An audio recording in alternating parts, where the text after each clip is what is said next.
Sabe, geralmente quando a gente pensa em mergulhar na história do Brasil, a primeira imagem que vem à mente é aquela sala de aula monótona. Ah, com certeza. Aquele quadro negro coberto de datas, né? Exato. Datas tratados com os nomes super complicados e uma lista infinita de navegadores que a gente tinha que memorizar para a prova. E dá um sono só de lembrar. Pois é, mas a nossa exploração de hoje, o nosso mergulho nesse material, começa de um jeito completamente inusitado. Uma das abordagens que a gente vai analisar não entra direto falando de caravelas. Ela começa de um jeito bem diferente, né? Sim, ela começa com uma técnica de como hackear o próprio aprendizado, o que, convenhamos, é uma estratégia brilhante para quem está ouvindo a gente e quer reter informação de verdade. É uma sacada genial, porque antes de despejar séculos de história em cima de quem está lendo, o texto foca na metodologia de absorção. Tipo, como a gente engole esse elefante. Exatamente.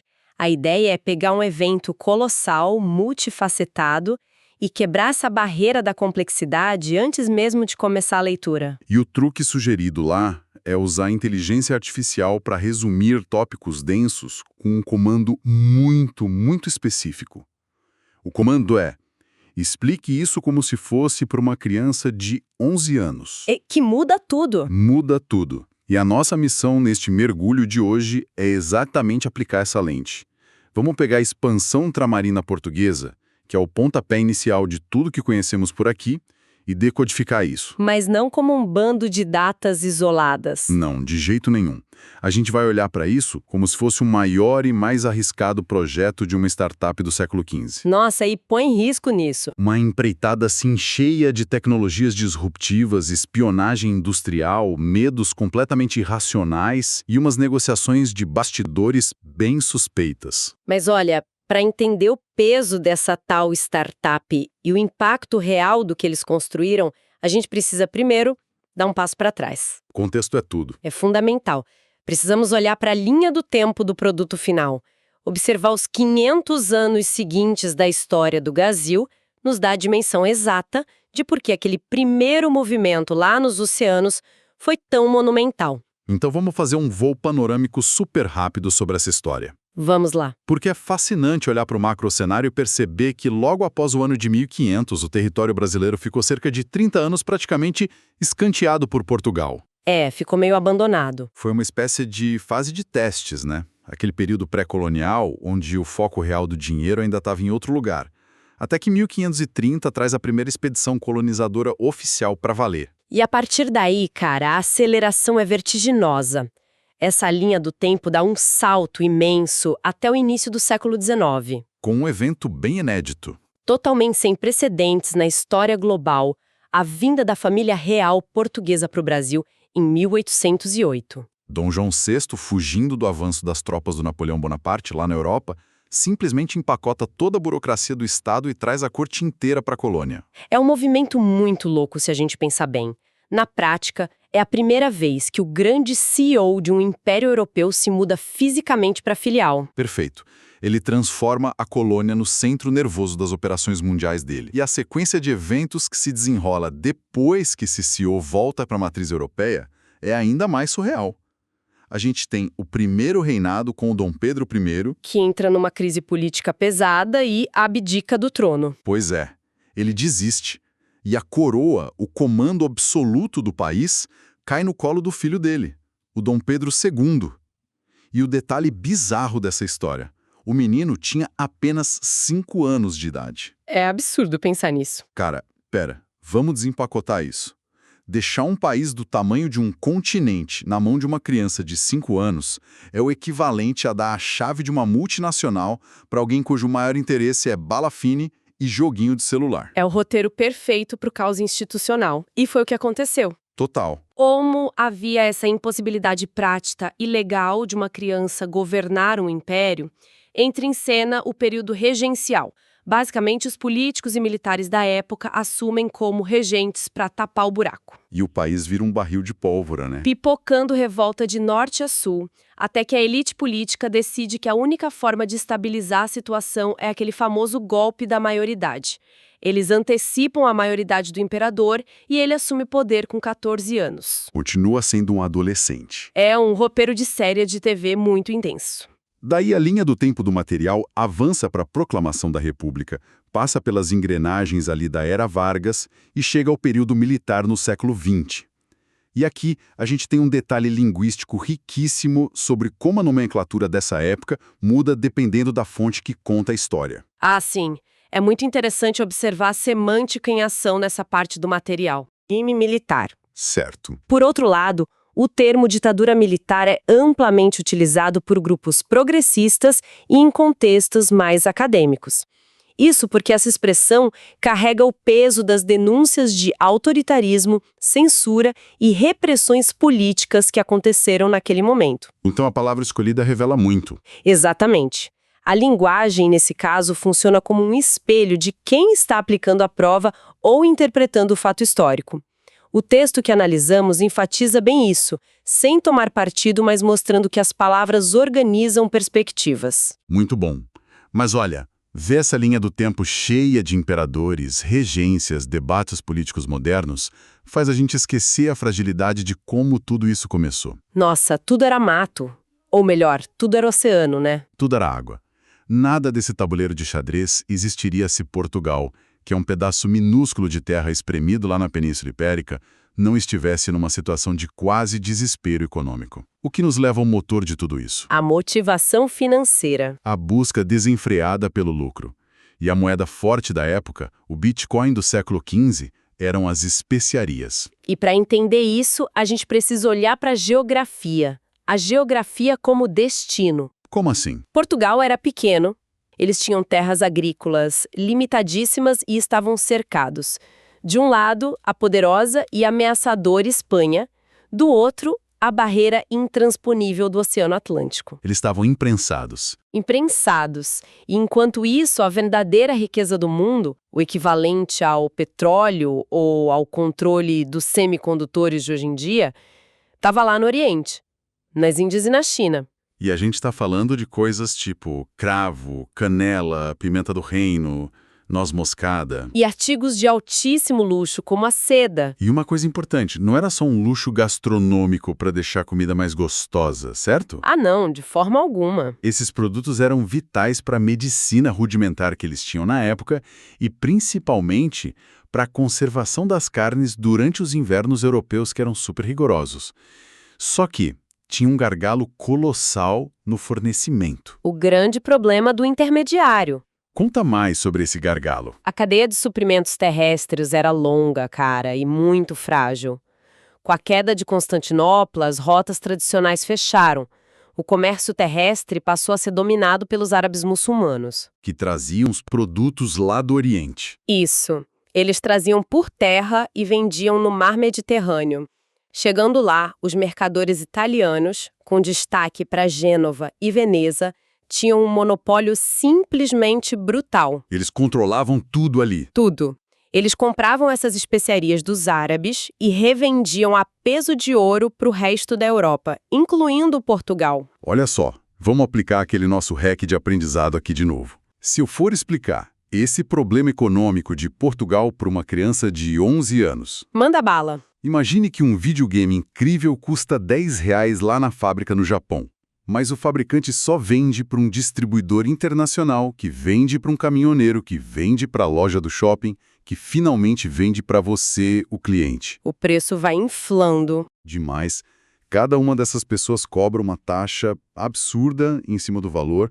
Quando o videogame chegar na prateleira final lá em Portugal, ele já está custando R$1.000. A grande sacada da coroa portuguesa foi pensar o seguinte: e se a gente for direto na fábrica no Japão de bicicleta e trazer o videogame nas costas? A gente corta o intermediário. É, a analogia é perfeita para o varejo moderno. Portugal precisava desesperadamente cortar os intermediários italianos e árabes. Só que tem um porém nessa história. Um porém gigantesco. O problema é que a bicicleta, nesse caso, era navegar por um oceano violento que ninguém dominava rumo ao completo e absoluto desconhecido. Enfrentar o Atlântico no século XV não era só um problema físico ou logístico, sabe? Era um desafio psicológico imenso. Os pavores que essa galera tinham eram quase paralisantes. Totalmente mitológicos, mas reais para eles. Sim. Havia a crença fortíssima, por exemplo, de que o mar fervia na linha do Equador. Imagina o medo. Havia também aquele medo geométrico clássico de que a Terra fosse plana e que, ao navegar longe demais, os navios despencariam num abismo espacial, uma cachoeira cósmica sem fim. E os monstros, né? Nem me fale. A fauna imaginária era assustadora. Lulas colossais que iam envolver os mastros e puxar frotas inteiras lá para a escuridão do fundo do mar. Então a pergunta de $1 milhão é: como é que uma startup convence a tripulação a embarcar numa missão suicida dessas? A única forma de vencer o terror do desconhecido é com tecnologia pesada. Acender uma luz no escuro. Exato. A Luz de Portugal foi um investimento maciço em tecnologia de ponta. Para superar tudo isso, eles precisaram desenvolver a Caravela. Esse foi o ápice da inovação deles. E o que fazia a Caravela ser tão superior aos navios da época? Porque, a gente pensa que era só colocar mais madeira, fazer um barco maior. Longe disso. A genialidade estava toda na aerodinâmica da coisa. Como assim? Olha, os barcos europeus tradicionais usavam velas quadradas. A vela quadrada é ótima se o vento estiver soprando exatamente pelas suas costas, empurrando o navio para frente. Mas se o vento mudar de direção, você fica à deriva? Fica parado. As caravelas adaptaram as velas triangulares, que eles chamavam de velas latinas. A física por trás disso é fascinante. A vela triangular age quase como a asa de um avião moderno. Caramba! Ela cria uma diferença de pressão no ar, gerando sustentação. Isso permitia que a caravela navegasse em zigue-zague contra o vento. Então eles ganharam uma liberdade de manobra inédita. Uma maniobrabilidade absurda. E não para por aí. Tinha um lance das armas, né? Sim, elas vinham equipadas com canhões pesados, o que transformava as caravelas em verdadeiros tanques de guerra flutuantes. E para não se perderem no meio dessa imensidão azul sem referência nenhuma, eles adotaram o astrolábio. O astrolábio foi a revolução de dados da época. Basicamente, é um instrumento guiado pelas estrelas, é uma peça de bronze ou latão que mede a inclinação do Sol ou das estrelas em relação à linha do horizonte. Um cálculo trigonométrico em alto mar. E se você sabe esse ângulo exato e tem ajuda de tabelas matemáticas precisas, você consegue calcular sua latitude. Uau! Ou seja, mesmo no meio do oceano, sem ver terra em lugar nenhum, você sabe exatamente o quão ao norte ou ao sul do globo você tá. É o tataravô do nosso GPS. Historicamente, todo esse salto tecnológico maravilhoso é atribuído a uma figura central, o infante Dom Henrique e a sua lendária Escola de Sagres. Ah, a famosa escola. Seria o equivalente ao Vale do Silício da Era dos Descobrimentos, né? Reunindo astrônomos, matemáticos e os melhores marinheiros num supercentro de inovação no sul de Portugal. Só que não. Pois é. Pesquisando a fundo nas fontes que a gente levantou, há um detalhe que frequentemente choca quem estuda o período. Muitos historiadores modernos acreditam que a Escola de Sagres, como uma instituição física com prédios, com alunos e professores estruturados, muito provavelmente nunca existiu. aqui é que a coisa fica realmente interessante, cara. Peraí, você está me dizendo que a maior e mais famosa instituição de tecnologia naval do século XV pode ter sido apenas um blefe? Isso mesmo. Isso desmonta totalmente aquela visão romântica que a gente aprende na escola. Uma cortina de fumaça gigantesca. A teoria mais forte hoje é de que não havia um campus universitário de ponta lá em Sagres. Houve, sim, um patrocínio descentralizado de intelectuais pela coroa portuguesa, mas a ideia dessa escola formidável e centralizada pode ter sido simplesmente a campanha de marketing e relações públicas mais bem-sucedida do século XV. Espionagem e intimidação corporativa pura. Eles criaram o mito de um centro de inteligência super secreto para apavorar as nações concorrentes da Europa. Principalmente a Espanha, que estava logo ali do lado. Para garantir que ninguém ousasse desafiar a supremacia deles nos mares. Funciona perfeitamente como uma jogada de intimidação. E isso nos leva diretamente à corrida espacial daquela época, que foi a corrida marítima. E nessa corrida, Portugal e Espanha assumiram estratégias de negócios radicalmente opostas. Vamos falar delas. Portugal escolheu a estratégia do famoso périplo africano. Que nome bonito, né? Lindo. Voltando à nossa ideia da startup, o périplo africano seria o desenvolvimento ágil com entregas contínuas para acalmar os investidores. Sem dar o passo maior que a perna. Exato. A ideia era descer a costa da África, contornando o continente em direção ao sul, dar a volta lá embaixo e, enfim, subir até a Índia pelo outro lado. E eles fizeram isso com muita cautela. Aos pouquinhos. Tomavam uma cidade no norte da África, tipo Ceuta, em 1415, depois descobriam a Ilha da Madeira, depois os Açores. Era um processo metódico. Descer, mapear a área, estabelecer um posto comercial, lucrar com aquilo e aí sim descer mais um pouco. E essa persistência toda encontra o clímax com o navegador Bartolomeu Dias. A grande virada de chave. Ele finalmente chega ao extremo sul do continente africano, que é um lugar terrível, onde os oceanos Atlântico e Índico se chocam criando umas correntes marítimas malucas e tempestades violentíssimas. Ele sobrevive a isso e batiza o local com um nome muito honesto e descritivo. O Cabo das Tormentas. Um nome honesto, porém um desastre absoluto para a área de marketing. Imagina atrair investidor com esse nome. Zero chance. Quando a notícia chega ao rei de Portugal confirmando que a porta para a Índia estava aberta, o rei olha para o mapa e toma uma decisão puramente focada nas relações públicas. Ele apaga o nome Tormentas e rebatiza o lugar para Cabo da Boa Esperança. Gênio das vendas. Gênio. Porque ninguém vai financiar uma viagem para uma tormenta, né? Mas todo mundo bota dinheiro na Boa Esperança. Enquanto isso, do outro lado da fronteira, a Espanha abraçava uma tese infinitamente mais arriscada com um cara chamado Cristóvão Colombo. A trajetória do Colombo é a grande ironia da história da navegação. Por quê? Sendo um genovês, ele tentou vender o projeto dele primeiro para a startup mais quente da época, que era quem? Portugal. Claro. Ele defendia a ideia da circunnavegação. Baseado na esfericidade da Terra, ele dizia que, em vez de dar uma volta interminável contornando a África inteira, seria mais rápido viajar reto para o oeste, cruzar o globo e bater nas Índias pelo outro lado. Fazia sentido no papel. Fazia. Mas Portugal já estava lucrando com a rota africana, analisou os cálculos do Colombo e percebeu um erro crasso. Ele errou a matemática. Ele subestimou violentamente o tamanho da Terra. Portugal disse não. A Espanha, precisando correr atrás do prejuízo, decidiu bancar o risco. E aí, em 1492... Colombo navega para o oeste e colide de frente com um gigantesco obstáculo continental que não estava nos mapas de ninguém na Europa. A América. Mas a tragédia pessoal do Colombo é que ele era tão teimoso, sabe?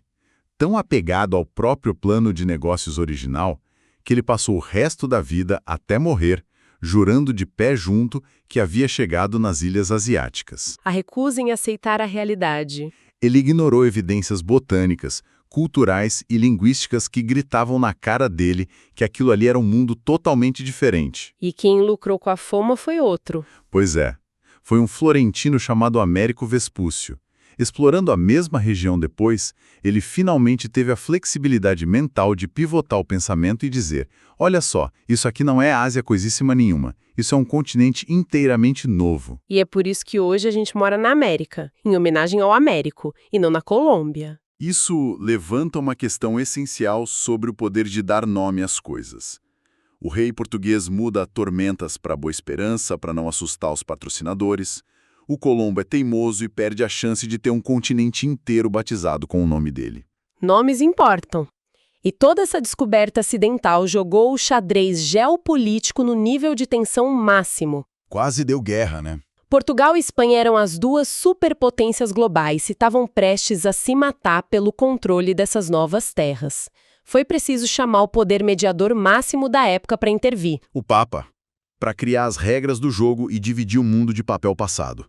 Vamos desembolar esses tratados porque aqui entra um jogo de pôquer fascinante entre essas coroas. O Papa traça a famosa Bula Intercoetera em 1493. Uma linha imaginária a 100 léguas a oeste das ilhas de Cabo Verde. Tudo que estivesse à direita dessa linha seria de Portugal e tudo à esquerda seria da Espanha. Mas Portugal olha para esse mapa, e, de forma muito surpreendente e audaciosa, veta o acordo do Papa. Eles peitam a Igreja e exigem uma renegociação. E o pior é que eles conseguem. No ano seguinte, 1494, as duas potências assinam o famoso Tratado de Tordesilhas. E o que muda? O novo acordo simplesmente empurra essa linha divisória muito, mas muito mais para o oeste. Ela passa de 100 para 370 léguas de Cabo Verde. Tá, aplicando o nosso hack da criança de 11 anos mais uma vez. Vai lá. Imagine duas crianças dividindo um bolo gigantesco que está coberto por um pano. Ninguém sabe o que tem embaixo.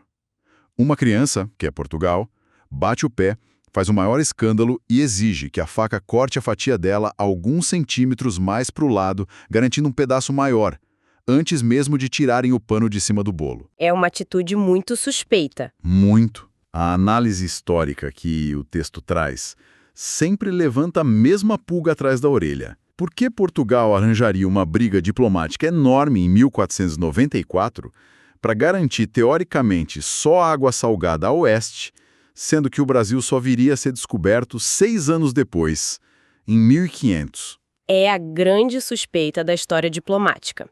A assinatura de Tordesilhas com essa margem estendida indica com muita força que os navegadores portugueses já haviam avistado ou tinham algum conhecimento secreto da existência de terras ali na costa da América do Sul. Eles sabiam o que estavam fazendo. O que nos leva à armada do Pedro Álvares Cabral. Em 1500, ele estava indo finalmente fechar os contratos comerciais das especiarias lá na Índia. Uma frota gigantesca. 13 navios pesados, 1.500 homens, uma operação caríssima para o Estado. De repente, a frota dele faz uma curva super aberta, um desvio absurdo da rota tradicional que eles sempre faziam pela costa da África. Eles vão em direção ao meio do Atlântico. E, convenientemente, esbarram no Brasil. Espera, então, tudo indica que foi um movimento calculado. Tudo indica que sim. O Cabral não se perdeu por causa de um vento forte ou uma calmaria inesperada. Ele estava, na verdade, cumprindo uma missão burocrática de ir lá colocar a bandeira em um terreno que o rei português já sabia que existia e que já tinha garantido no papel lá em Tordesilhas 6 anos antes. Exatamente. A tomada de posse foi super pragmática. Ele desce, faz o reconhecimento rápido do terreno, reza a primeira missa para marcar território espiritual, coloca o marco de pedra. O check-in da época. Isso. Sim, era crucial mandar certidão de propriedade de volta para o rei. Então, o Cabral destaca um navio menor da frota, comandado pelo Jaspar de Lemos. O portador das boas novas. Ele teve a missão exclusiva de voltar a Lisboa carregando a famosíssima Carta do Pero Vaz de Caminha. E essa carta é um documento maluco de deslumbramento antropológico e botânico, né? Sim, descreve a inocência dos nativos na visão deles, a fertilidade extrema da terra, mas traz uma conclusão bem frustrante para a coroa portuguesa. Cadê o ouro? Não havia sinais imediatos de ouro ou prata. E sem minerais preciosos brilhando na superfície logo de cara o Brasil, não importou muito no início, né? Entrou naquele estado de espera que a gente comentou, recebendo só expedições pontuais para pegar pau-brasil. Mas essa pausa esconde o verdadeiro peso do que estava por vir. Porque quando finalmente a colonização comercial começou para valer, as consequências daquelas setinhas no mapa foram avassaladoras para as populações que já moravam aqui. É muito fácil a gente olhar para um mapa antigo, bonitão, ver essas rotas de comércio incríveis e achar tudo o máximo. Mas essa startup marítima teve um lado operacional absurdamente sombrio e devastador. A gente precisa olhar para as mecânicas reais dessa expansão, sem filtro. Embora a Carta do Caminha narre um primeiro encontro lá aparentemente super pacífico, aquela coisa da troca de artefatos de ferro por penas, os presentinhos. Mas a engrenagem colonial exigia braços para trabalhar na extração da madeira e logo depois nos enormes engenhos de açúcar. E é aqui que entra uma das invenções jurídicas mais cruéis do Império Europeu. Qual? O conceito da guerra justa. Guerra justa, que na prática era só um jeito bonito de legalizar o abuso e a escravidão, certo? Como funcionava essa burocracia do horror na época? Era um conceito jurídico cínico que autorizava as tropas portuguesas a utilizar força letal e escravização pesada contra qualquer povo indígena que se recusasse a aceitar a dominação política, cultural ou religiosa de Portugal. Ou seja, se defendessem a própria casa. Exato. Se uma tribo resistisse ao trabalho forçado ou lutasse contra a invasão das próprias terras, o ataque europeu passava a ser classificado no papel como justo e moral, e a coroa estava liberada para matar e escravizar. Cara, é um negócio absurdo de se pensar. E para piorar, além da pólvora e das espadas, teve uma arma invisível que foi muito mais letal que qualquer canhão. A biologia. O choque epidemiológico. As doenças, né? Precisamente. Foram milênios de isolamento geográfico absoluto. O que isso significa? Que as populações originárias das Américas simplesmente não tinham defesas imunológicas contra os patógenos supercomuns nas ruas sujas de Lisboa ou Madrid. Uma gripe boba para um europeu era letal aqui. Letal. Vírus da varíola, sarampo e até as gripes comuns que você falou causaram uma mortandade catastrófica. Eles dizimaram aldeias inteiras antes mesmo que os colonizadores precisassem disparar um único tiro de mosquete. E essa dificuldade enorme de escravizar sistematicamente os indígenas acabou gerando um novo pivô econômico na colônia, não foi? Sim, porque além das doenças tinha a resistência prática. Os nativos conheciam um terreno. Para eles, embrenhar-se na floresta densa e escapar daquele cativeiro era muito mais fácil. Imagina um europeu com aquelas roupas pesadas tentando recapturar um indígena no meio da selva tropical. Impossível. Fora que rolou uma resistência formidável das tribos com táticas brutais de guerrilha. E também teve a pressão política de certas ordens católicas, tipo os jesuítas, que interferiam o tempo todo tentando proibir a escravização dos nativos. Porque os jesuítas queriam focar na catequização, em converter eles. Exato.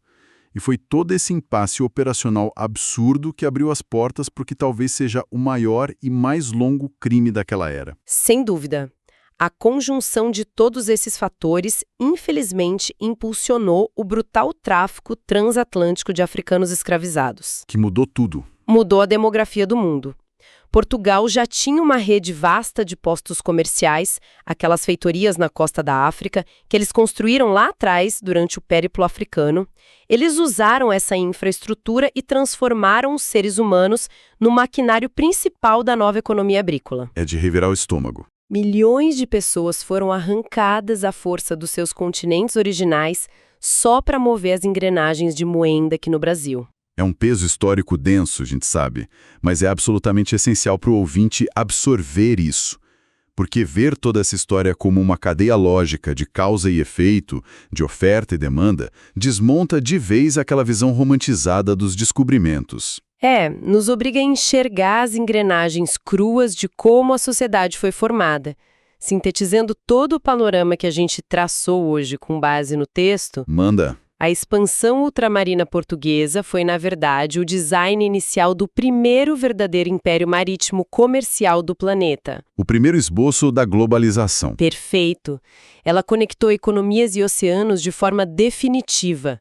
E esse ímpeto quase desesperado de buscar especiarias por causa do bloqueio lá no Oriente gerou inovações em hidrodinâmica e astrofísica impensáveis para a época. As caravelas, o astrolábio. Mas, ao mesmo tempo, estabeleceu as cicatrizes profundas da exploração colonial que moldaram todas aquelas reviravoltas da linha do tempo da história do Brasil que a gente mapeou no comecinho da nossa conversa. É uma espiral de eventos. Tudo começou única e exclusivamente porque alguém queria contornar um bloqueio comercial de italianos e árabes. É de explodir a cabeça pensar como o mapa-mundi moderno que a gente conhece hoje foi desenhado literalmente pelo preço do cravo e da pimenta na prateleira da Europa. Quem diria, né? Pois é. E se a gente amarrar tudo isso àquela ideia lá do início, de que o conhecimento complexo pode ser hackeado para a gente entender melhor o mundo, fica uma reflexão final no ar que não quer calar. Qual? Pensa comigo. Se o Cristóvão Colombo morreu acreditando numa ilusão, numa fantasia pura simplesmente porque o orgulho e a teimosia impediram que ele aceitasse as evidências de um novo mundo batendo na cara dele. Certo. E se a tal lendária e inquestionável Escola de Sagres, o ápice da tecnologia, pode ter sido só uma grande ilusão corporativa usada para assustar os concorrentes e dominar um oceano inteiro? Tô acompanhando. Quais serão os mitos inquestionáveis nos quais nós, hoje, acreditamos cegamente? Quais são as escolas de Sagres invisíveis que as corporações e as grandes potências tecnológicas atuais usam para manter a gente navegando de forma obediente dentro de oceanos digitais que eles controlam sem que a gente sequer perceba? Fica aí a reflexão para quem acompanhou esse mergulho de hoje.